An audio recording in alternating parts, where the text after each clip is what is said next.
I also think that there's a lot of copium with this game. I do not think that its success is good enough to justify the theoretical amount of money that was spent on it and the other projects that this was meant to make up for. A lot is going down right now for Ubisoft. I'll start with the obvious thing that you know, that Assassin's Creed Shadows has just had its review embargo lift. Yep. But that's not really the main story here, and by the end of this video, we'll even be discussing the very real chance of Ubisoft quite literally splitting. That might sound crazy to you, I think that they're going to have to do it. I think they're going to have to split the company or do something crazy. Too many L's. It's actually a well-substantiated thing that we're able to talk about. Your D&D analogy is perfect. According to this shareholder letter, Assassin's Creed Shadows should save the company financially. But here's the thing. See, this is what I was saying. It was like what I said. I'll repeat it. I apologize because like the third day I've used this analogy. So if you've heard it before, I'm sorry. You ever play Dungeons and Dragons and you need to roll a 19 or a 20 in order to just hit a monster? I think that that's what Ubisoft did with Assassin's Creed Shadows. They needed to roll a 19 or a 20, and they rolled an 11 or a 12. Rolling an 11 or 12 is better than average, and, you know, technically you did get lucky, but it wasn't enough. That is not some boastful letter sent to the shareholders from Ubisoft. Oh no, it is an eviscerating letter sent from shareholders to Ubisoft, and they are not happy. It's alleging secret talks, it announces a protest, it threatens... Yeah, AJ investors are prepared to sue the company for misleading investors. Holy shit. Jesus. Lawsuits. That's bad. And it all cuts through to a very personal angle. Yeah. The CEO and founder, Yves Guillemot, has been fending off hostile takeovers for a lot of his recent career, and it's happening to him again, because now he has got shareholders trying to take him out. And that gives anyone who could help him out of his current situation quite a lot of leverage. I gotta tell you, if you're the CEO and the graph looks like it does, I think you gotta go. I do. Like, I mean, I feel like there has to be accountability for that, right? I mean, you can't lose 80% value of the company and then it's like, oh, well, this is normal. Huge story to cover today, and a little fun part of it is one of the things that they're trying to weaponize is and also another issue is that the products simply were not selling well.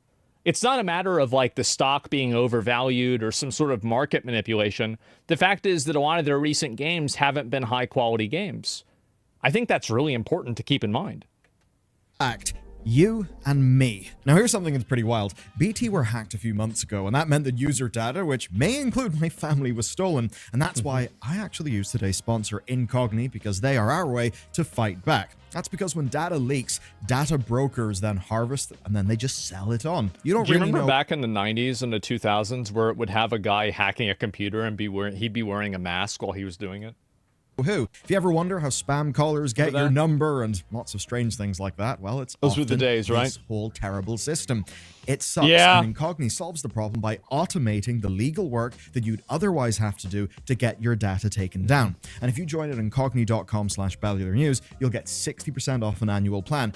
And here's how it works. It's so easy. You enter your information, and that's basically it. Wow. Now, the way it actually works is you've got the legal right to have your data taken down. But doing that takes hours. It's a manual process, and it's not permanent. What Incogni does is it automatically scans all the brokers, it sends takedown requests, and it adds you to suppression lists so your data is not reharvested. I don't understand how this even happened, by the way. It's so annoying. Like, this problem should not even exist. That automatically, I hate and then this. it constantly rescans so your data is actually kept down. Just take a look at my dashboard for an example. You can see 150 sent requests, 142 completed. I've not touched it since October, but since October, Incogni's removed me from 35 more brokers. That's peace of mind. At incogni.com/bellularnews, you get 60% off an annual plan, so give my link a click today. To kick us off, here's the letter. It's from AJ Investments, who bought a minority share in Ubisoft last year. If you know what an activist investor is, well, they're basically one of those. They jump into a company, they try to do some form of skullduggery to yank up the share price, and then they yeet themselves away with a lovely payday. Now, when their letter says that Shadows can save the company financially, it's not wrong. The finances of Ubisoft do need saving, as do the Guillemets, whose position this letter very much seeks to undermine. So let me lay out the stakes for you so you understand the gravity of today's story. Ubisoft's post-pandemic release schedule just, well, fell off a cliff, right? Every game they've released basically in the last 5 years has been dog shit. Minus like maybe 2. That's really bad. That's really bad. And then when they did ship games, quite often they missed on quality and they undersold. Leakers actually report half a dozen cancelled projects, and of course, please the market, Ubisoft launched into all of the fun trends, the NFTs, the AI, all of that. Then, of Ubisoft course, recently actually made a new NFT game.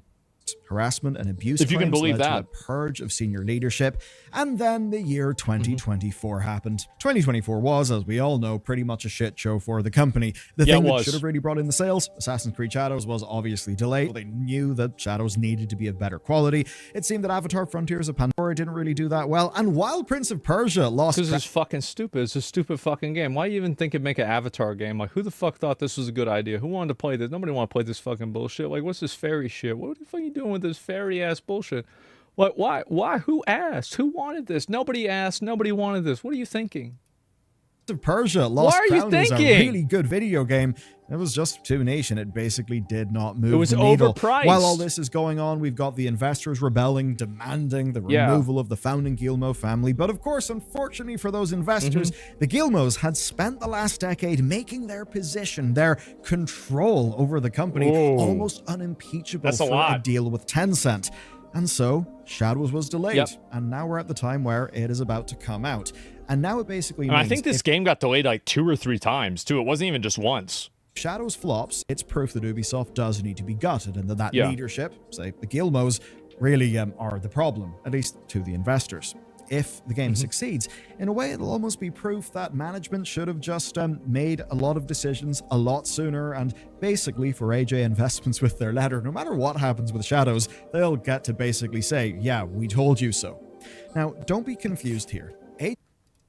Okay.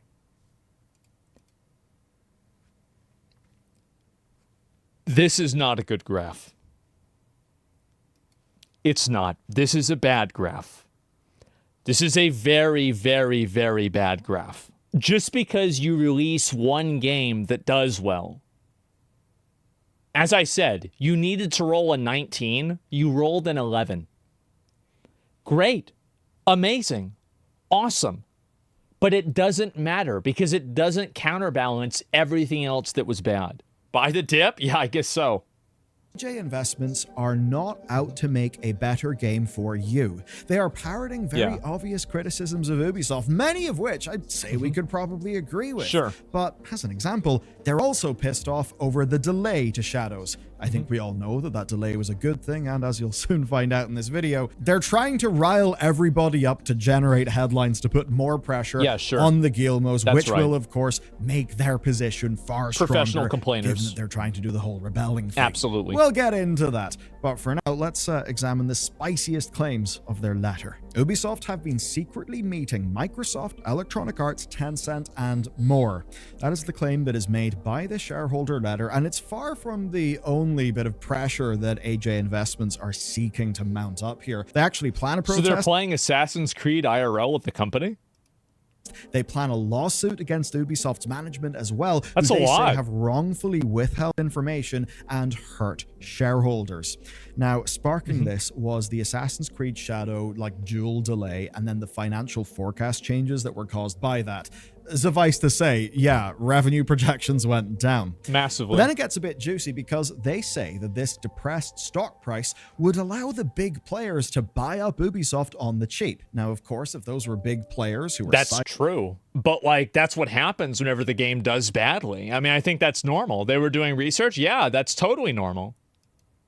With Ubisoft management, that would be great. It would be fulfilling management's personal goals at the expense of the portfolios of smaller shareholders. Yeah, sure. Perhaps shareholders like AJ Investments. It's quite spicy. And per the letter, Ubisoft often hid things from their investors. Why I feel happy about this? I think the people are happy about this is because they view Ubisoft as a representative of everything that's wrong with video games nowadays. slop open world checklist design, daily quests in a single player game, pay to win in a single player game, and it's also like you have to like deluxe editions that are over $100.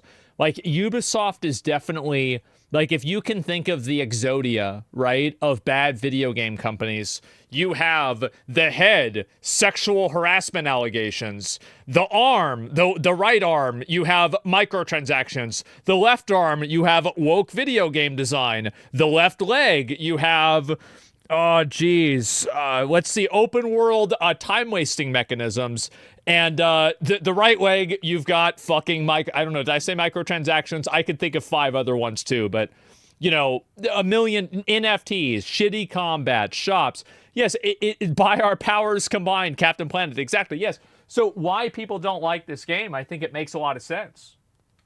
Yeah, why they don't like the company, it makes a lot of sense. And it's also, yeah, you have your own shitty launcher.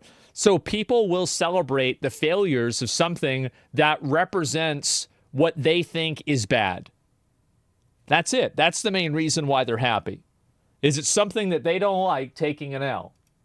As well. That's understandable. As an example, allegedly Ubisoft hit a deal with Savvy Games. Savvy Games, if you're not aware, are Saudi Arabia's state-funded gaming company. They make a lot of investments. Here's what I think. I think that they're going to these investors because they're fucking desperate. I think they know they're cooked. And so, yes, you're going to Saudi Arabia, you're going to China, Tencent, because you need somebody to bail you out because you know that you're fucked. That's the real reason.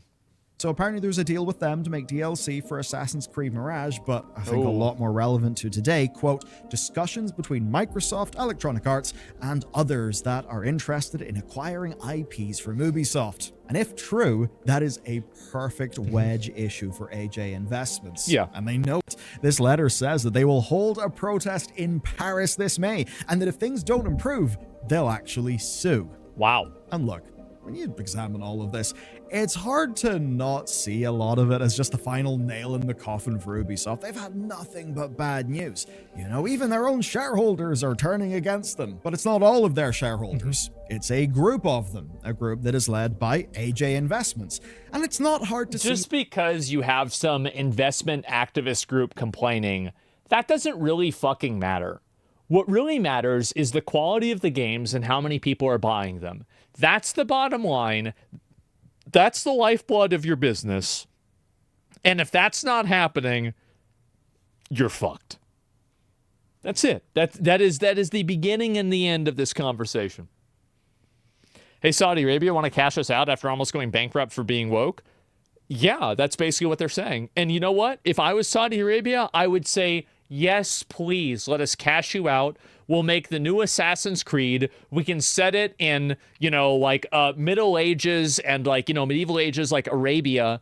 And the game is going to have a, you know, dark, edgy male protagonist. And it's going to sell 10 million fucking copies. Prince of Persia. Yeah.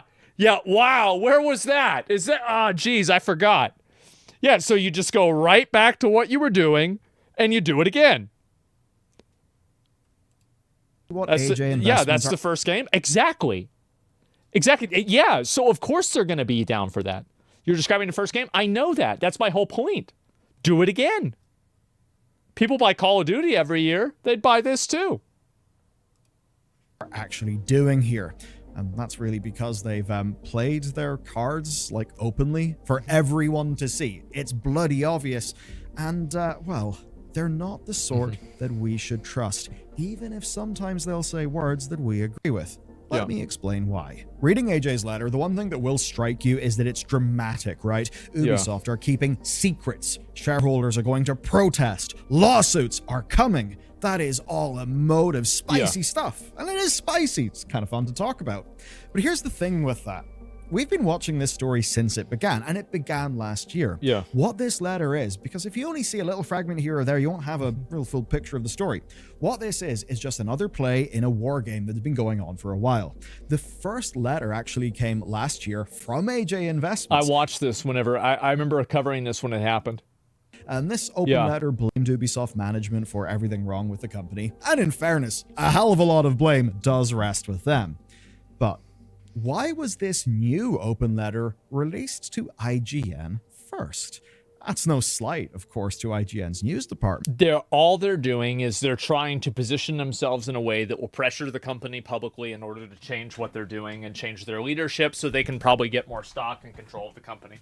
That's the reason why. It's obvious. Now, sometimes you can be doing that for a good reason, but that's exactly what's being done. But the whole letter, I mean, it's a shareholder letter. It's corporate talk. Why are you giving that to the world's most read gaming site for gamers instead of, say, the trade press? They want me to react to it. That's the reason why. They just want they want an Asmongold react video, obviously. I mean, if the intent is to be actually get shareholders and investors to protest with them, that does seem kind of counterintuitive. You would not go to IGN if that was your goal. What you would go to IGN for is to get public eyeballs on the situation. Yep. Eyeballs that are, of course, part of gaming Makes brains sense. who generally are pretty, frustrated with Ubisoft, but not really people who will be thinking about who AJ Investments are, who might think, oh, look at that, even the shareholders are turning against them. Damn, those shareholders are our bros. Oh, no. Look, the headlines, I mean, we just got to laugh at Ubisoft. It gets the headlines trending. Here's the thing. Investment firms generally don't care, too much about the detail of why gamers are mad. They just want to harness you and further their own game. And their game is... I think that's fine, by the way. I don't need you to care about my feelings. Just make a good game, and that's it. We don't need to be best friends. We don't need to be in a relationship. We just need to... all I want is for them to make the game good. That's it. Just make good games. Use them and we use them and they use us. And this is a perfectly great relationship. Let's not rock the boat. Fairly obvious. That's right. It's to put more and more pressure on Ubisoft. So if news sparks because of their open letter sent to IGN, which it absolutely has, then that does further their pressure on Ubisoft to capitulate to their demands. They don't actually need to do a protest or a lawsuit to accomplish that. They just need to harness public relations against Ubisoft. That's right. Now, what about the meat of their letter, right? That Ubisoft are meeting other companies. That it's, that's a lot. Secret and spooky stuff. Well, it is newsworthy, right? Yeah, okay, them talking to these companies like EA, that is newsworthy. But it's also exactly what Ubisoft promised they would do. Which was to, again, quote Ubisoft's own words. Smart. That's what they should be doing, quote, obviously, right? Transformation, strategic and capitalistic options. And to kind of cut through business speak, that basically just means layoffs, closures, and possible sale options. And so far, we've seen layoffs. And I think they might have to sell off some of their IPs or split the company or do something really big. Because I just can't see how you can have such a big company lose 80% of your value and then release kind of a mid-game or slightly above mid-game, and then suddenly now everybody's supposed to be okay with it. I just don't see that happen, man. Yeah, I just don't. They have 13,000 employees. Well, the problem, and I think this is also another big issue that Ubisoft has had, is that they've tried to release too many games. It's stop doing that. You're making too many games. You can't release a new AAA game every single year and maintain a high level of quality. Says you? Yes, exactly, says me. Yes, yes, there's too many mid games. It is better to focus entirely on making one really, really good game than make a bunch of different games, diminish the brand value, and then hope that one of them pops off through some sort of viral, internet marketing campaign. It's just not what's going to happen. Yeah, it's you can't just, well, if we sell one game and we get $10, we can sell 5 games and we get $50, and we sell 10 games and we get $100. Oh my God, let's make 20 games, we'll make $200. You can't do that. You're going to hit market saturation at a certain point. And I think that they have, and it's also the amount of bandwidth that the leadership has. Because fundamentally, leadership is now being spread across so many different things. You can't do that. It's not how things work. closures that They're set up to looking into fail. possible sale options is, well, not really surprising because they literally said they would do that. And when you actually read Ubisoft's statement, they say that when there is a transaction, the market will be told. And you may then think, why would you be secret about that? Why would you not announce talks? Well, Insider if talks trading. fail or a deal falls through, that can really hurt you as a company. Exactly. Just ask the Embracer Group. Yeah, Remember they how- don't want to talk about this before it's settled, because if they do, then you're going to have a lot of market speculation one way or another, and it could make the company look bad if it doesn't happen, or it could make the company look bad if it does happen. So they want to save that until it's actually a defined entity. I think that makes perfect sense. Well, that went for them. So, given the risk, why would investors want Ubisoft to talk? Specifically, these investors, AJ Investments. That's pretty obvious. Rumors of a deal will shoot the price up. This quite literally happened. For short-term investors, that is the business model, and you don't even need to take it from me.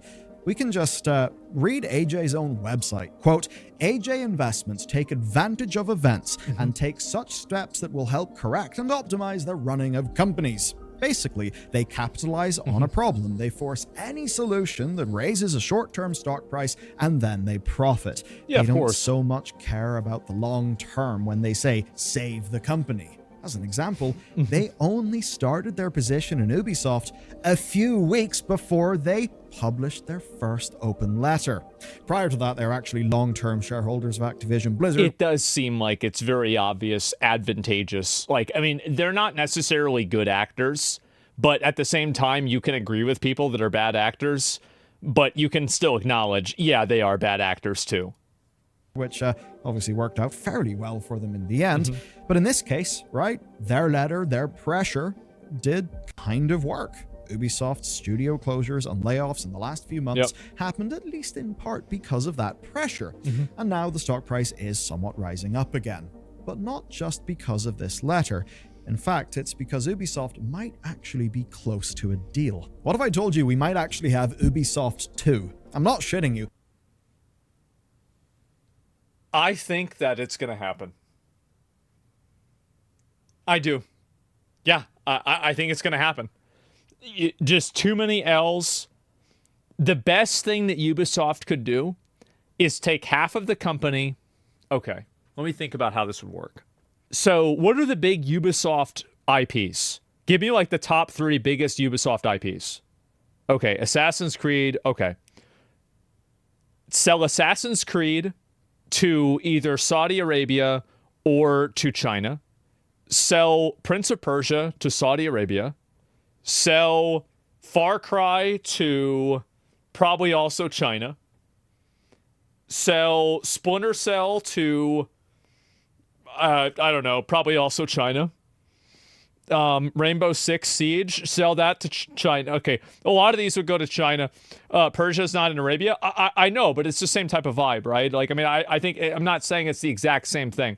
My point is that I think they could make a really good fucking version of it. It'd be good. That's it. A new company created by Ubisoft that will include, quote, some of Ubisoft's IP, like Assassin's Creed. That is apparently something that could actually exist, that is looking for minority investors. That's what they need to do. This is according to Bloomberg's reporting. What it would essentially be is a lifeboat to save the company and maybe save management as well. Now, apparently offers are being made to Tencent as well as various investment funds, and preliminary bidding is actually being sought this very month. Now, obviously, right, this is all stuff that's not settled yet. Maybe It I is should open bid to for the change, company. but it does in fact align with Bloomberg's previous reporting. Bloomberg back in January claimed that Tencent and Ubisoft were in talks to establish, quote, a new venture where the Gilmos would be backed by Tencent. Of course, the Gilmos are already backed by Tencent. A whole bunch of the Gilmos' control over Ubisoft is actually via a company that's called, like, I think it's Gilmo Brothers Limited or whatever, where basically the Gilmo Brothers company is like a joint venture or whatever with Tencent. It's crazy how many roach things that people do in like business in order to like obfuscate who owns what. Like, and it becomes immediately evident that the reason why this is because the people that are inventing these roach solutions are the ones that are paying the government to add in little holes so the roaches can go in and out of the holes. That's it. I hate that. Yes. It's a roach economy. Zero accountability. I don't know about zero accountability, but it's just harder to see what is what. So suffice to say, the boys at Tencent have got decent leverage. As much own the company. I mean, if you want me to be totally honest, I do not want to deal in video game development. I don't want to manage video games at all. I would manage, like, I'm not passionate about making video games. I am passionate about maybe media, but not making. I just not. Like, it's just not something, like, it's weird, right? Because I play video games. I've always played video games my whole life. I'm one of those weird people, maybe, that I never thought, oh, I'm going to grow up and I'm going to make video games. I always wanted to grow up and just collect money from the government and play video games. Mission accomplished, by the way. But other than that, yeah, that was it. That's not weird. Yeah, it's insanely difficult to make video games. Yeah, but it's insanely difficult to do a lot of things and kids still want to do that. Yeah, that was it. The Gilmos, I think it's fair to say. Anyway, what's maybe more curious here is that Bloomberg are reporting that Ubisoft may, and this is a quote, seek evaluation for the yet-to-be-formed IP unit that is higher than the size of the main companies. Man. So let that sink in. A unit of Ubisoft being worth more than Ubisoft. How can that make sense? Well, honestly, it's actually extremely simple. Efficiency. If you take one unit of Ubisoft and take it away... That's true. I mean, apparently they have 13,000 employees. And this goes back to what I was saying earlier. It's like if you have a game and the credits for this game are 2 hours long, dare I say it, you might have a little bit too many people working on the game. Maybe it's just a little bit too much. But then you look... You know, it's a little bit bloated. Yeah, just like, wow. Like, and keep in mind, the Concord credits were like an hour or an hour and a half. And everybody was joking about that, about how bad it was. Ubisoft said, hold up, I can do that better. And they did. Look at Ubisoft and you sort of see 2 hour credits. Lots of bits of Ubisoft are actually of a negative value. Well, yeah, of course it actually makes a lot of sense that this sniped away thing, this, scalpeled away thing will actually... This looks like... This is like the Chinese or like the third world version of Valorant that, like, you buy guns with real money that do more damage. Like, and it's only on mobile. And it's called, like, Firefight Warriors. Really? Like, this looks awful. Actually have a higher valuation. Right Pay now, for bullet, the yeah. belief is that Ubisoft is shooters, not yeah. in developer headcount, but actually in intellectual property. A bit of a smaller, more focused company that only cares about a few IPs is likely going to be seen as a better investment. And honestly, I think it's pretty obvious why when you take a look at the games industry. So if this is to happen, and there is... Yeah, the IPs have a lot of intrinsic value, but the company structure clearly does not.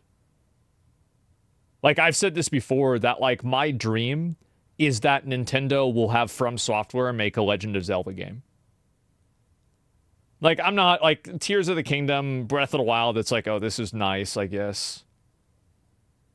But I want Twilight Princess, I want Ocarina of Time, I want Majora's Mask, I want Link to the Past. I want that, plus Elden Ring. That's what I want. Would be peak? Yeah. And so the IP has a lot of value. Have you played them? No, I haven't. I'm talking about the style. Good reporting from Bloomberg that it is something that's being investigated. How would it happen? Yeah. Well, broadly, there's two ways that could go down. Number one, the new company would just hold the IP with really no developers. So it would control the IP for minimal cost. Yeah. It would then license that IP back to the original Ubisoft entity, which would then be doing the development. The new IP holding entity would have lower fixed costs, less risk, and its investors would have more control, which gives them a real good incentive to buy in. It's basically saying, hey, do you want a slice of Assassin's Creed and The Crew and, all these big good things and not any of that other junk? That could be pretty good for... It's actually crazy that they're doing this, that they're basically saying, like, we give up on making the games, we're just going to own the IPs and register and run the IPs instead. Like, this is basically admitting defeat. For them. There is, It's of big. course, another way. You just do a split in terms of development and intellectual property. Yeah. You could perhaps imagine one side taking the smaller yet beloved properties like Rayman, Trackmania, and Anno. Somebody says the problem is when the layoffs hit, they're laying off seniors and good people. When Ubisoft layoffs happen, the people who ruined Assassin's Creed will stay at the company. You bring up a really great point, and I think what you're saying is true. And that's why I always say, like, if you really want to see change happen, look at C-suite accountability. If you do that, things change instantaneously. We should not fire any people ever. I don't think that's what he's saying.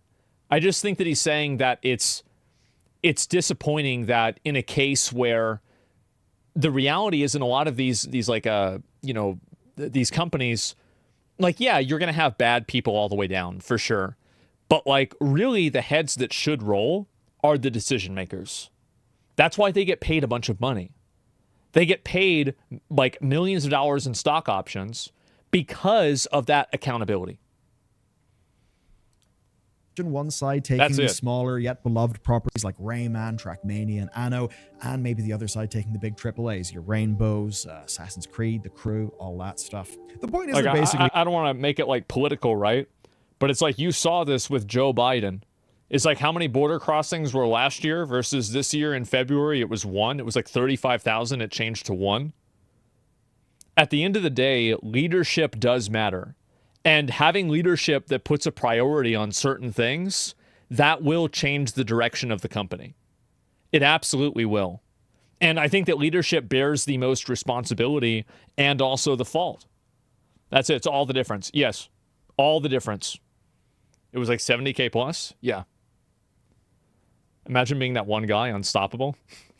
He got away. In theory, both sides of the business could here be more efficient and be more focused. Yeah. Now, there is a problem that efficiency is a fine idea on paper, and the other side of this is, yes, there are all of these rational arguments, but you could perhaps also say this would work per the goals of the Guillemot family, who would be using something like this to basically retain control of Ubisoft and solve their current predicament. Well, yeah, of course. I mean, you're licensing out the IP, you fire like 90% of the employees, and all you're doing is running a skeleton operation where you're just basically selling the thing that you already had to people to do it better than you can.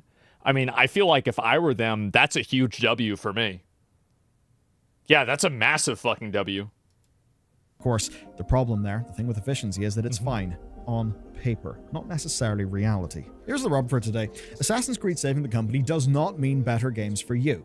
Okay? How many games does Ubisoft make that are more efficient for investors on release than just putting your money on the stock market, right? Like in the S&P 500. Yeah. Well, the answer basically is most of Ubisoft games aren't really worth it. Well, Ubisoft games are really good if you want to take $100 and turn it into $20. If you have $100 and you want to turn that into $10, maybe $20, Ubisoft is a really good place for you to start. But, you know, for people that want to make money, probably not. So just throwing your money in the stock market. Does the game cost $80? Worth it. Yeah, Rainbow that's Six the reason. Siege is worth it. Brawlhalla is worth it. Some of their other sort of live servicey sleeper hits are probably worth it as well. But just about everything else, those are risks. They're taking up resources. That well, it's also like these other games like Brawlhalla and these are very small games. It's nice to have a good game that has a small audience that's well designed and people enjoy it. But the problem is that isn't necessarily going to justify 13,000 employees. The fact is that if you have a company of over 10,000 people and you make video games, you need to be making the Lord of the Rings of video games. That's it. Be going to making far and if you're not, more, you're done. Guaranteed profitable games. Blizzard used to do it. It's so efficient for Ubisoft to produce Prince of Persia: The Lost Crown, right? Under pure market theory, that game was a bad investment. It was a waste of time. None of this is about the quality of the games that are being made. AJ Investments may say... Well, it's about... The thing is that I agree half with what Bellier is saying and not with the other half, is that the quality of the game, I think, also has to deal with the delivery method of the game. Like, for example, taking the character and then giving him that, like, you know, super generic Killmonger haircut, and then making the narrative of the story that's just like kind of paneling and it's not actually animations, and also selling it at such a high price in a Metroidvania genre where the average price is $20.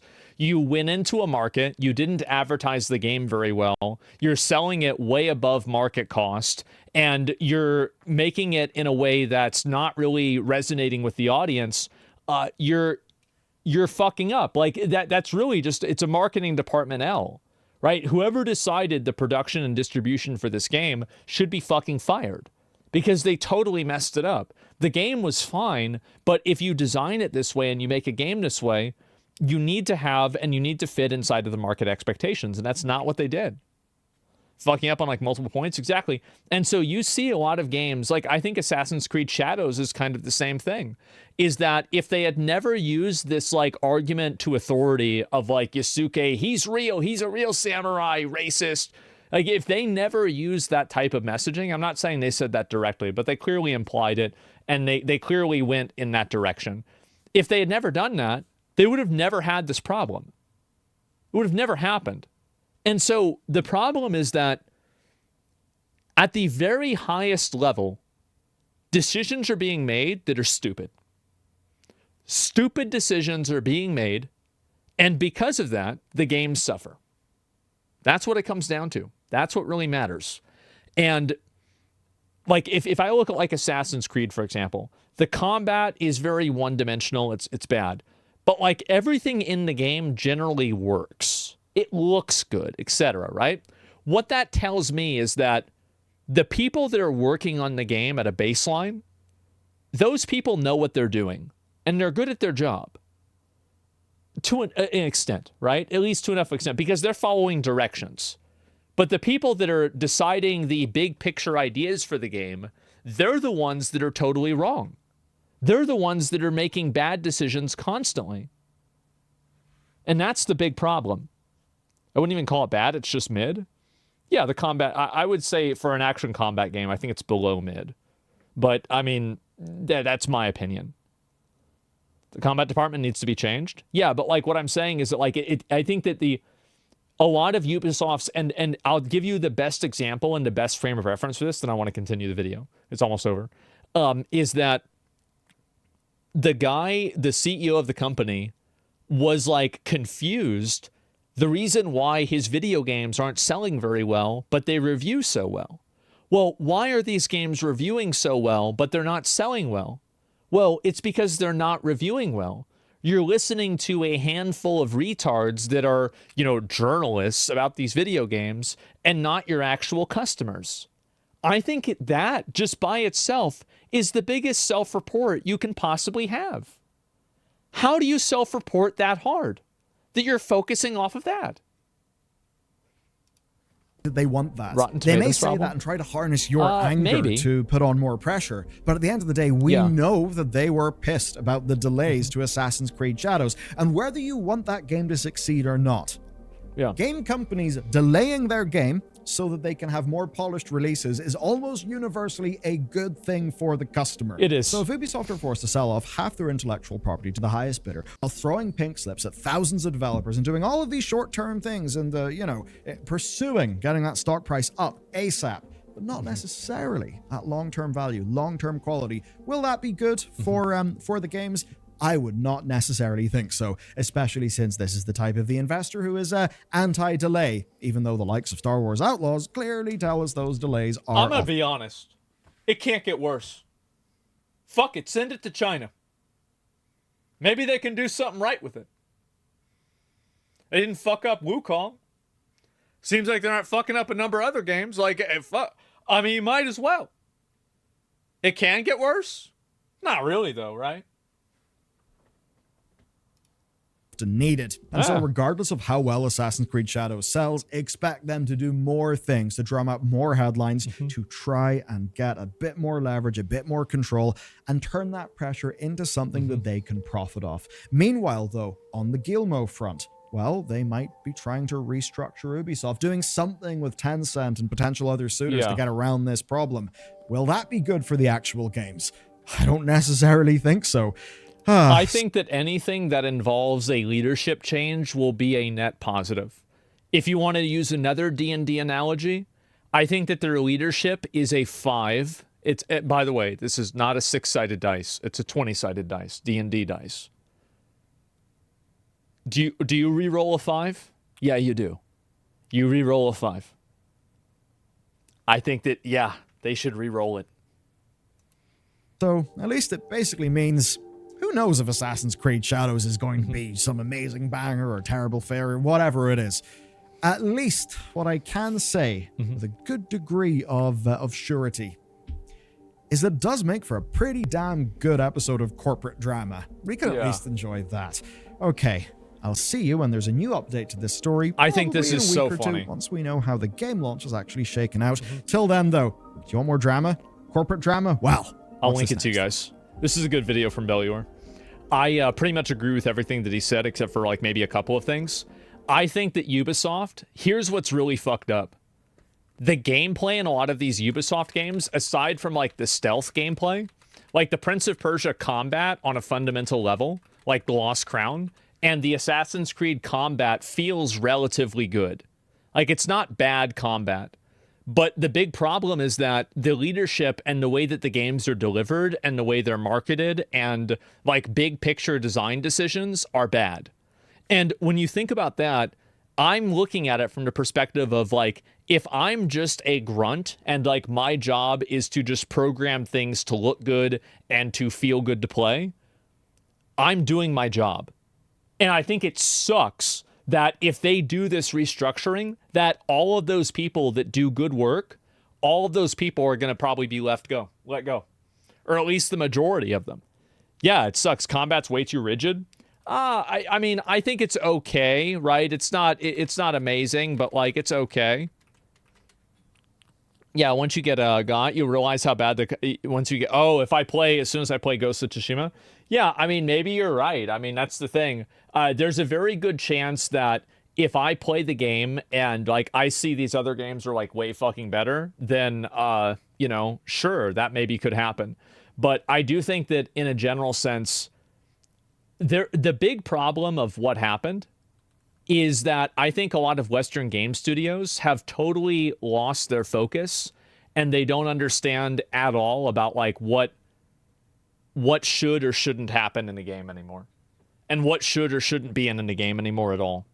And I think that's really the big weakness that a lot of these development studios have, is that they don't have a focus in a way that is meaningful and that matters. Western games are just DEI instead of a good game. Yeah, I unironically, like, and I know this might get me in trouble, but I unironically think that the over-fixation on DEI representation, and I think hiring based off of that too, because, like, here's the way I see it. Like, I view diversity as something that usually naturally occurs whenever you engage in an international market. Like, or a widespread market. Like, if you have a company that's only in Japan, you're going to have only really Japanese people that are going to play that game, right? Or work at that company. But if you're talking about like an international thing, and think about it with streaming, right? For example, like if you pull up, like, let me go back, I'll pull up Twitch tracker. So let's just we'll look at channels here. So Kai, all of these people, me, Queso, Kadril, like, Loud Karinga, Jinxie, Hassan, like this, I think he's this Japanese guy. If you look at all these people, there is a tremendous amount of diversity here. It is completely multicultural. It is multiracial. It is all guys. But other than that, it's all different people, right? And that's the thing. And so my point is, no women? Well, yeah, because it's a male-dominated platform. Like, that's really the reason why. And so if you look at this, like, there's tons of different people, tons of different races of people. So I look at diversity as something that if you provide an even playing field, diversity will happen naturally. But when you're hiring based off of diversity and you're hiring based off of diversity-based goals, what's going to end up happening is you're going to end up hiring people that are not the best fit. Because that's the reason, like, if this was happening naturally and you were hiring people that were the best fit, you wouldn't need these goals in the first place in order to keep things on these rails. So the only reason why you have these goals is so you can artificially add these people into the ecosystem, while at the same time not taking the person that you would have naturally taken that would have been maybe a better fit for the company, maybe a better employee or something like that. And so merit needs to be the only focus that you have. And I think that when you have a merit-based, and this is the point that I was making, is when you have a merit-based system like Twitch, nobody gets a career given to them on Twitch. People decide, like there are people that get hosted every single day and they don't get any viewers, etc. You have a massively diverse group of people whenever you open things up to anybody can do this. And if you look at, for example, like the guys that work at X, like at Twitter, you're going to see the exact same thing. It's subjective? No, it's not. I think the truth is that it's the same with the Olympics. Like you see people all over around in the world that are successful in the Olympics. Like I am not a diversity disliker. I am a forced diversity disliker because I think that it's counterproductive. I think diversity happens naturally. Like if you just look at, and again, you just look at like pictures of me and like videos of me whenever I was in high school or like, I don't know, I have a few from middle school, right? Like or college, you'll see that like I have tons of friends that are of all different nationalities, all different races, religions, everything, right? Because it's just normal. Like growing up online, that was the default. That was what was normal. And like having a racially homogenous group is what wasn't. And so easy public school, exactly. What happens if it's just a normal black woman, though? Then it's called randomly DEI for no reason? Well, that's stupid. Like, so what? Like, I mean, do I have to play defense for somebody who I don't even agree with? I don't think that's true. I think that's dumb. So, yeah, it's like, yes, obviously, and just real quick, I do agree with you that the amount of calls for everything is DEI nowadays, it is exhausting. I think that you're right. But the truth is that that is a very, very small group of annoying people. And the fact is also, like, I'll say this as well, a lot of the guys that are doing that are joking around. They are. They're joking around. Like, most of the people in my chat are like, oh, yeah, you know, it's like, okay, it's a black person, DEI, or a girl, it's DEI. It's a joke. Now, I'm not saying that it's a great joke or it's, you know, this is the pinnacle of comedy or anything, but they're not doing it in a serious manner. At least a lot of them aren't. Now, some of them definitely are, though. That being said, the point that I was trying to get at here is that I think that when you have Western game studios, and this is especially true with American game studios, because European game studios somehow are less affected by this rot. You have American game studios, particularly American game studios, that have a hyperfixation around creating video games that act as a metaphor or a reinforcement mechanism of their worldview. This is a very reductive way to make a video game. And it's also something that a lot of people don't agree with. And the problem isn't even that they're doing it. The problem is that they're doing it and nobody agrees with what they're doing. The fact is that a lot of these ideologies are not very popular. They're not. They're not that great. And it's not that popular to hear about, like, you know, the non-binary thing with what was it, Dragon Age the Veilguard. That is simply not a well understood thing that average people can relate to. And that's the point that I think a lot of people don't understand.